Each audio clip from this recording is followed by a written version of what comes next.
What's up, and welcome back. I'm John Stark from MacMovieGuy.com, if you're a blind film critic, and this is A Night of the Seven Kingdoms, Season 1, Episode 5. Alright, you sons of bitches, you got me. I'm hooked.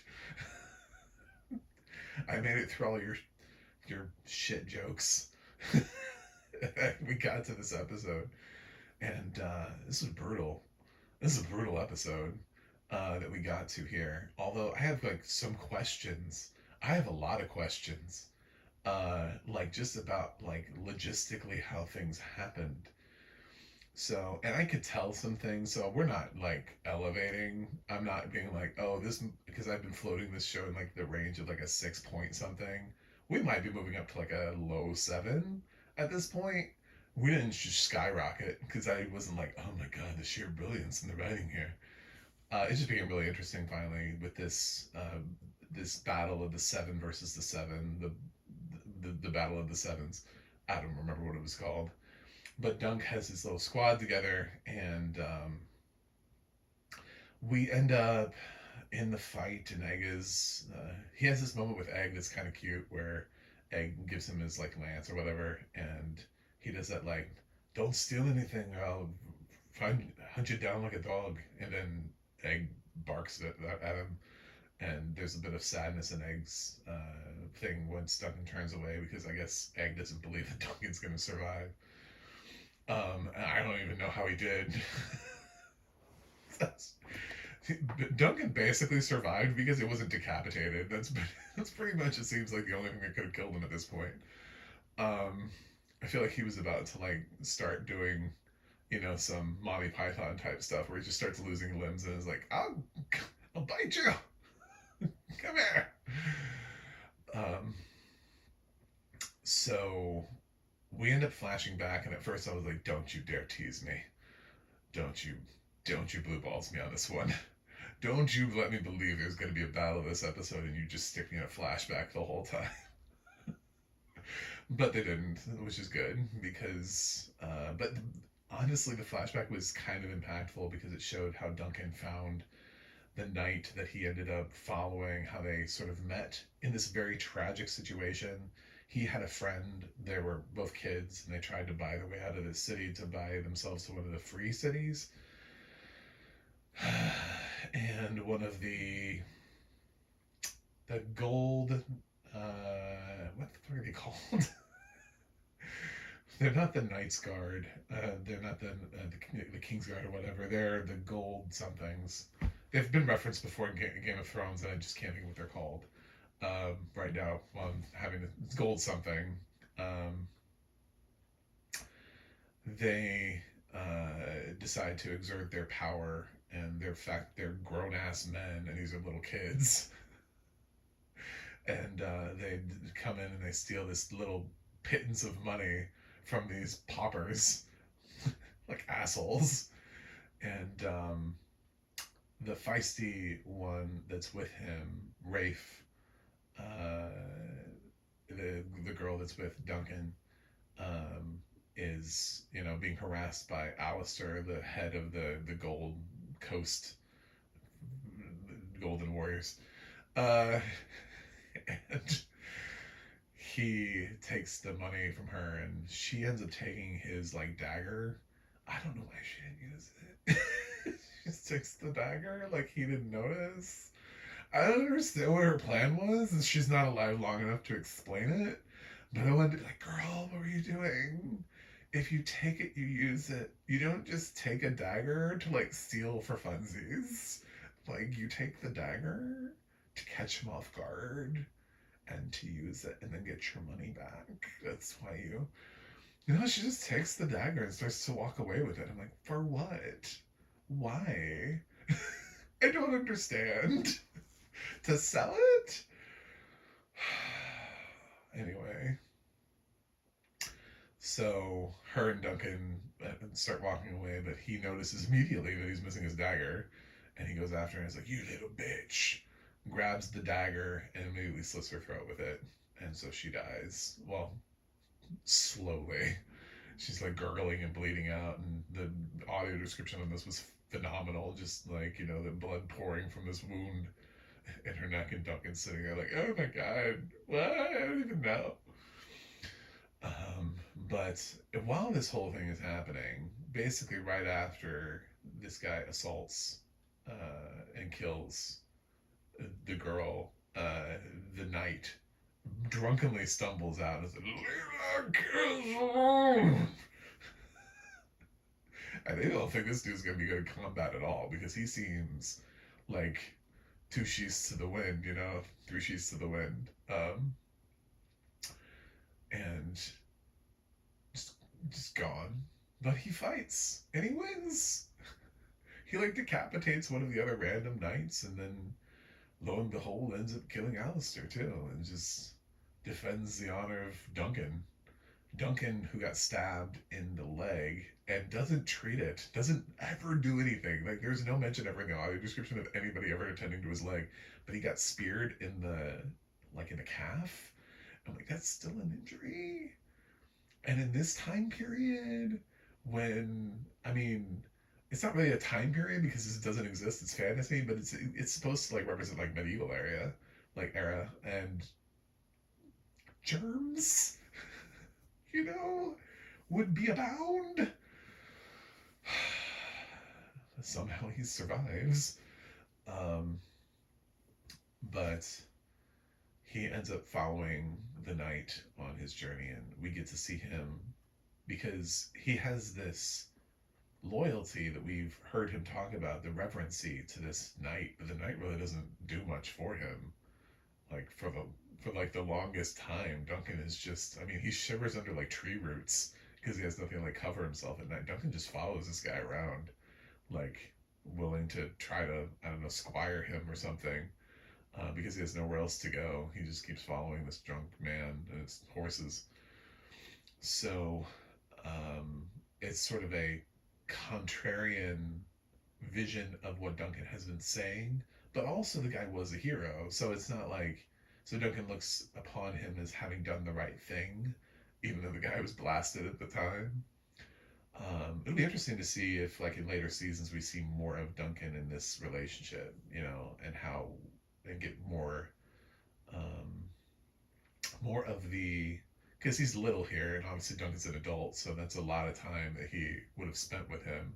So did they grow fond of each other later on? Anyway, so we end up going back into battle, and Duncan is. We kind of missed the beginning of the battle. We come back and it's like mid battle, and Duncan is fighting the annoying twat uh, Lannister brother that started all of this with his obnoxiousness. There was something about how um, one of them, was it his father? I think it's his father that says something about, because they were trying to like huddle for. We did see a little bit at the beginning of them like huddling for strategy purposes, and his father, I don't know, Marco or I don't care remember his name is, um, was something said something to the effect of like, leave the Night Guard to me because they're sworn and they can't hurt me.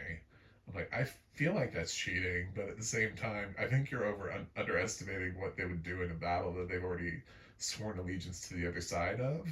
I feel like you're undercutting that value quite a bit. So, um, yeah, they end up fighting, and man, he actually gets in there. The guy that wouldn't fight the guy on horseback seems to be uniquely good at like combat. I thought he would be terrible, but he stabs Duncan so many times. It's he's like, Duncan becomes like the 50 Cent of Game of Thrones. Like, I lost count of how many times. It was like at least like 8 or 9 times that he got stabbed in various places in his body. I think he got stabbed in the eye. He lost an eye in this fight. Um, he got stabbed in like the shoulder a couple times in the legs. I think once in the side, in the arm. I don't know. He just got. I was like, how is he alive? He gets stabbed so many times in this, but he rallies at the end, and for a while there, he's dead, and like he's laying there on the ground and his eyes open. His like There's nothing on him, and Egg is like, wake up, wake up! And through the power of Egg, Duncan wakes up. And he wakes up with the strength to be able to defeat his enemy and vanquish him, and he punches him like repeatedly in the face. It's like, how does he have this energy and life in him? I know this is a fantasy TV series, so we get to work with that. We get to play around with that and be like, it's fantasy, because it actually is. It's fantasy, because this would never have happened in real life. He would be way too injured. He would have lost way too much blood. And the other guy, he did get one good blow in on the shitty Lannister here by swinging that sword right up down the middle of the crotch. Right up the crotch, right up the middle of the crotch, for a scene in which I'm sure guys who were sighted went, "Ooh, ooh," because we know what just happened. That man's not going to be having sex again for the rest of his life. So, he, I don't know. He ends up not killing the Lannister brother and like leaving him just being declared victorious, beating the shit out of him. He punched him like repeatedly in the face with a metal gauntlet. I'm like, how are people alive in this time period? The amount of damage that they're sustaining here for all the people who love the show, and they're like, the realism, I like the realism in this. They're doing a very good job here of telling the story. I'm like, is this realism to you? So, and then we have to double down on it because at the end, and I knew what was gonna happen. I actually was kind of surprised it was as tame as it was, but I thought his like whole head was just gonna like fall apart. But like the thing was keeping it together or something. His helm. Um. So the uncle, Egg's uncle, the one that was at least sort of measured in his response, he comes over and he tells Duncan, that after they're done attending to his nephew, that hey, he's gonna have the medics or whatever come over and attend to Duncan, and he's like, "We need knights like you," because Duncan's like, "I'm your knight, sir. I'm yours. I'm yours. I'm your knight. I'm yours." And he's like, "I need strong, loyal knights like you." So he basically offers him, you know, the gig, and then dies promptly because he has like a helm on, and he says something too that is like very telling, and he's something like, "My fingers feel like what is it, like wood or something like that." So he's starting to be able to like lose like stuff to his limbs. So he took like a mace to the back of the head with a helm on, and even with the helm on, the whole back of his head is caved in, and so he basically promptly dies as soon as they remove the helm. I guess that was giving him the last little bit of support that his body needed for him to be able to have like conversations, like because he has a pretty. He's not like stammering or slurring his words or speech or anything like that, but he seems to still have cognizant thought. And then yeah, they take the helm off and his head's caved in, and then he just collapses dead. So we'll find out what happens next week because Duncan did win the battle. So, but like, who's in charge now? Because he was in charge, and who knows? But I'm intrigued, and it's better than having not been intrigued. I didn't need, this episode didn't have a whole lot of like fart shit jokes. I thought it was pretty standard. There was, I thought they were gonna do something with the pigs. Maybe they did for sighted people, but the audio description just ignored it because they keep cutting these pigs in the alley. I was like, oh god, are the pigs gonna shit now? Like, are the pigs shitting? Are they rolling in shit? What are we doing with the pigs over here? Because they don't really ever need the pigs. The pigs end up like, all I got was the pigs ended up like sniffing the decapitated head, sort of. I'm like, are they here just for like context, for color purposes? I'm glad that it wasn't brought up to me because it's been my biggest problem with the show's tonality. And for the first time ever, I actually thought it had a consistent tone to it. Do you know what I'm saying? Like from beginning to end, it wasn't trying to figure out how to make something funny. It wasn't trying to figure out how to do any of that. It just was. It just was what it was. and it wasn't worried about like, well, how do we incorporate this humor or this gag, or how do we make a lighthearted version of Game of Thrones. It's like, I think be less concerned about that and more just focus on the fact that you're telling one person's story. That's how you're different. Instead of focusing on these massive ensemble casts, which is what Game of Thrones and House of the Dragon are, you've decided to focus solely on Duncan and invest us in this one character, with Egg sort of being like number two. But um, it's really just like Duncan's show, and that's what makes it different. Not necessarily the potty humor. So I'm liking the show a little bit better now, although I have a lot of questions about people's belief in what kind of damage can be sustained, and people can still just kind of like get up and be like, well, that was fun. Let's do it again sometime. So we'll see what happens. I'm sure Duncan will be in the next episode. Will just be standing there like he took, like multiple blows. He has all these wounds in him, and it's the medieval time. So they're talking about, and they don't even know how to heal him. They're like, we have to pour hot oil on him or something, and they're like, no, not hot oil. It's hot alcohol or something. I think they don't even know how to heal him because they don't have the ability. So he just has these open wounds, and it's like, who's gonna care for him? Like, who really at this point is gonna stop him from bleeding? So, yeah, yeah. I got nothing. That's it. It's better. It's better than when it started. I'm liking the show more. I'm glad I stuck with it. It's never floated rotten for me, but it's always floated like just above fresh, where I'm just like, yeah, it's fine. Don't run out, but yes, it's good. Like thumbs up enough on it, mainly because the guy that plays Duncan has really endeared me to him, not Chris O'Dowd. I hear Chris O'Dowd all the time when he speaks, like all the time. I picture Chris O'Dowd in this role so hard. Um, but I know it's not him, sadly. Anyway, thanks for watching, thanks for subscribing, and I'll see you guys next week.